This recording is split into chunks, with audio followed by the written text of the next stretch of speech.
खरे तर दानिएल अध्याय 2 आणि 7नेच मला माझ्या प्रवासात थांबवले. माझा दृढ विश्वास होता की आपण कृपेने, विश्वासाने तारण पावतो आणि ख्रिस्ताचे दुसरे आगमन हा न्यायाचा दिवस होता. तथापि दानिएल अध्याय 2 आणि 7चा अभ्यास केल्यानंतर मला जाणवले की मी ज्या शिकवणींना घट्ट धरून होते त्या ख्रिस्तविरोधीने दिलेल्या मानवी नियमांशिवाय दुसरे काहीही नव्हत्या. माझा संताप झाला. माझे सगळे जगच उलटे झाले होते. त्या क्षणी ख्रिस्ताच्या दुसऱ्या आगमनाला कसे ओळखावे हे माझ्यासाठी सर्वात महत्त्वाचे होते. जेव्हा जेव्हा तिथे कोणी अभ्यासासाठी असायचे तेव्हा मी जायचे. मी बायबलमधील प्रत्येक वचनाचे काळजीपूर्वक परीक्षण केले आणि एकामागून एक प्रश्न विचारले. माझ्या मनातील खोट्या शिकवणी आणि थांब समजुती सोडून देणे माझ्यासाठी खूप कठीण होते. दावीद राजा आणि अंजिराच्या झाडाचा अभ्यास केल्यानंतर पिता आणि माता यांना माझ्यावर दया आली आणि त्यांनी माझे मन उघडले की ख्रिस्त आन सांग होंग खरोखरच आपले परमेश्वर, आपले पिता आहेत, जे या शेवटच्या काळात देहात प्रकट झाले. बायबलच्या भविष्यवाणीनुसार कोणताही मनुष्य आपला जन्म किंवा मृत्यू योजू शकत नाही. इतिहासावर नियंत्रण ठेवणारे, जगाच्या घटनांचे मार्गदर्शन करणारे आणि बायबलमधील सर्व एकमेकांशी जोडलेल्या भविष्यवाण्या पूर्ण करणारे केवळ परमेश्वरच आहेत. ख्रिस्त आन सांग होंग हे खरोखरच दुसऱ्यांदा येणारे ख्रिस्त आहेत.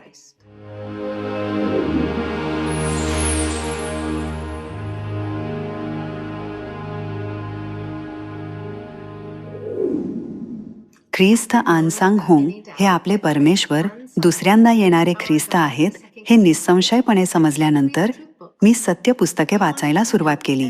आपले पिता आपल्याला जे प्रत्येक वचन देण्यासाठी आले होते ते मला जाणून घ्यायचे होते. बायबलची जी वचने मला पूर्वी समजत नव्हती ती आता स्पष्टपणे अनंतकालिक जीवनाचा मार्ग दाखवतात. ज्यांनी मला उपदेश केला होता आणि ज्यांनी माझ्यासोबत इतक्या धीराने अभ्यास केला होता त्यांची मी इतकी आभारी होते की मला इतरांनाही तसेच प्रेम आणि दया द्यायची होती. मला पूर्वी कधीच बायबल शिक्षक व्हायचे नव्हते, पण आता व्हायचे होते. म्हणून मी बुद्धीसाठी प्रार्थना केली आणि परिश्रमपूर्वक अभ्यास करू लागले. अर्थात मी प्रथम माझ्या प्रियजनांना ही सुवार्ता सांगितली. पूर्वी मी रविवारी उपासना करणाऱ्या पालकांचा, मिशनऱ्यांचा आणि मंडळीच्या लोकांच्या संगतीत होते. मी स्वतः अनेक वर्षे ज्या रविवारच्या चर्चमध्ये जात होते तिथे एक पुढारी होते.